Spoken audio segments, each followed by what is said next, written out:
Right, greetings and namaste to all you vinyl community people. For this first video, we're going to do something really cool. I'm going to go through each box of these records, do a random vinyl pick, and see what we come up with and make a nice little short story out of it all. And not sure where it's going to lead, but here is all the jazz stuff up here. We're going to actually leave that today out of the picture. We're just going to do the popular music. So this is A, and goes down past where you can't see behind the drum kit to the Z. So let's start out with A and see what we get for a random vinyl pick somewhere here. What's this one? You can't look at them or else you'll end up picking a different one. Alright, one of my favorite bands of all time. This is where we want to start with something Canadian. April Wine. And I got a good April Wine story, but I'm going to share it in another video. But it connects with me to the drummer's son. And because I got to meet Mike Mercer, the son of this guy here. Look, here he is. Well, he's still got a bit of hair. This here is Jerry Mercer, and his son is a pretty cool guy. He used to live in Vancouver. So this is a great album called Stand Back. It was a big deal for this band. They had a song called Ooh What a Night, and it had a drummer who played the fire bell at the beginning of the song. Everybody remembers the fire bell, ding, and that started out that song, Ooh What a Night. Fantastic band. These guys I saw live, and they are phenomenally good live band. So, right next to the Electric Jewels, put that Stand Back record back. Canadian rock from 1974 or something like that, as a guess. Alright, what do we got in this one? Let's pick this one. What's it? Another random vinyl pick from... I was just thinking about playing this the other day. I was almost ready to play it. Big Country, everybody remembers this awesome band from the 80s. Tony Butler played bass in this band. And if you look up Tony Butler, he's still an amazing musician that is doing stuff today. I don't know if he still plays with them, but I think he might. So this is a really cool band. A lot of people like this music because it has such a unique guitar sound. And of course it was produced by Steve Lillywhite, master producer that worked with Peter Gabriel, U2, and Simple Minds, and thousands of other great bands. So this had the song In a Big Country. That was the biggest steal off this record. And the guitars sounded kind of like bagpipes because they were playing with a lot of ebows and drony guitar stuff. So there we go, Big Country. That was a great pop album from 1983. I thought it was 86. There's no way it could have been that. And just for honorable mention, next to that record sits the two great B-52s records. And we'll have to review them another time. Okay, let's do a random vinyl pick from this third tier. Let's try something not so much in the middle. Let's go to the side. A great band that my friend got to meet the band members for. An old bass player friend of mine actually met some of these people. And Edie Brickell and New Bohemians. This is such a fantastic album. If I wasn't worried about a copyright strike, I'd put it on right now. But I don't want to get any strikes on these new video channels. So, great album. Had that song What I Am was their big hit off that. Awesome band. American group. Really, really good. Fretless bass. Killer clean Strat style guitar. And for honorable mention, an album that Geddy Lee from the band Rush produced called Boys Brigade. Personally, I like the Wireless band even better, but Boys Brigade was such an amazing group. As I try to find get these knots out of my hair. Alrighty, so on to the next one. Let's do another random vinyl pick somewhere in the middle here. What do we get in this fourth one? Great band that I discovered when I was going to art school. Whoops.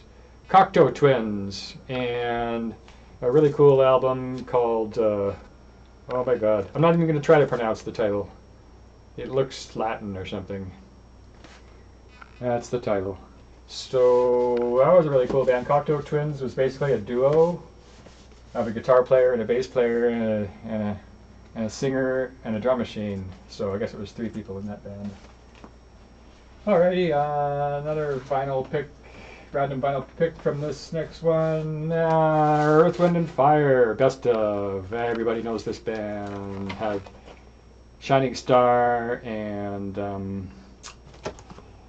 you know, hundreds of other hits that everybody's heard.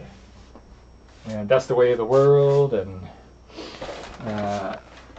trying to think of songs that they did. Well, Shining Star, I just said that one. There was some Philip Bailey songs that made it to the radio. They were pretty big. And now we're going to go into this next tier and see what we find. Oh, it's going to be something real juicy right here. One of my favorite UK bands of all time, and actually one of my favorite albums, called The Pics, Reach the Beach. The band's called The Pics, and the record is called Reach the Beach. And for those of you who don't know this group, you've got to check this out. Amazing bass player. There he is right there. I always get this backwards camera thing mixed up because everything's reversed. That's the bass player, Dan K. Brown or something like that. Isn't that his name? The keyboard player. Oh no, that's the keyboard player. There is no bass player on this album. Well, he did a guest performance on a few songs. Mostly bass is done on keyboards. That's a really cool new romantic new wave band from the early 80s. And what's here for a random vinyl pick? In the G section. Hey, how cool is this? Another Canadian rocker from Vancouver. And one of my best friends of all time, Keith Baker, played drums on this record. If I showed you guys real quick, I have over on my piano here. I have to go grab this because it's relevant to the pick that we just made.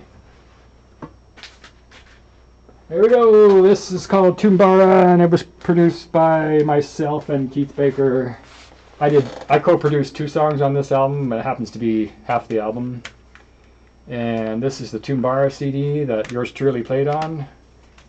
Beautiful artwork that I was actually just listening to this entire album on a gig, on the way to the gig yesterday. And so Nick Gilder is a great musician, did Hot Child in the City, was probably his biggest song, but he also wrote Rated X, which Pat Benatar did a cover of, and this album I guess was probably 1980. It's just a little bit of a, I can't even read all the writing is so faded, but my friend Keith Baker, who played drums on this record, played percussion on this record, djembes and African drums, and then on this album, well, not on this album, but with this musician, he toured and played drums with him.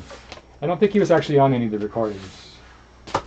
I don't think he was. He was a touring drummer who worked with him probably in the 80s and 90s, my guess. All right, let's do another quick vinyl pick, and I'm gonna end at the top over here because I want to make this video fairly shortish. So we're not going to go all the way to the bottom of the collection today.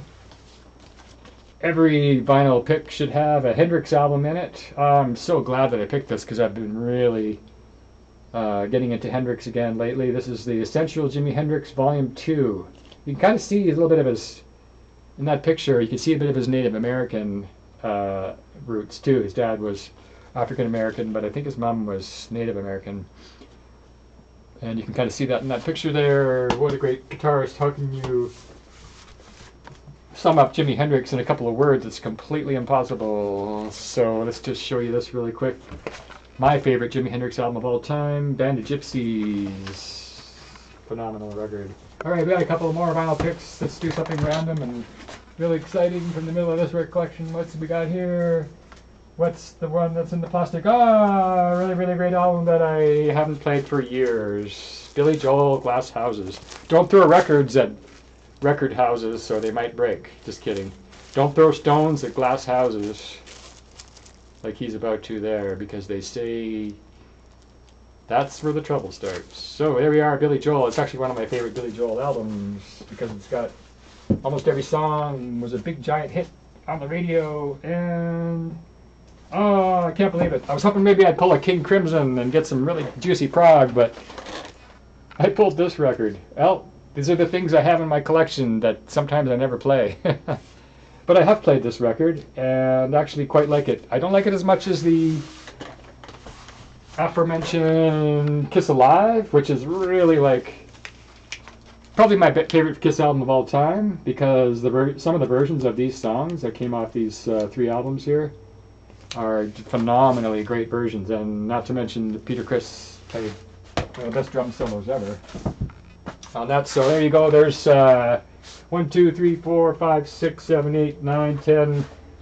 10. How's that? Perfect, because it seems to be a number that people put on the algorithms much. This is the 10 random vinyl picks from my Sky homemade album collection.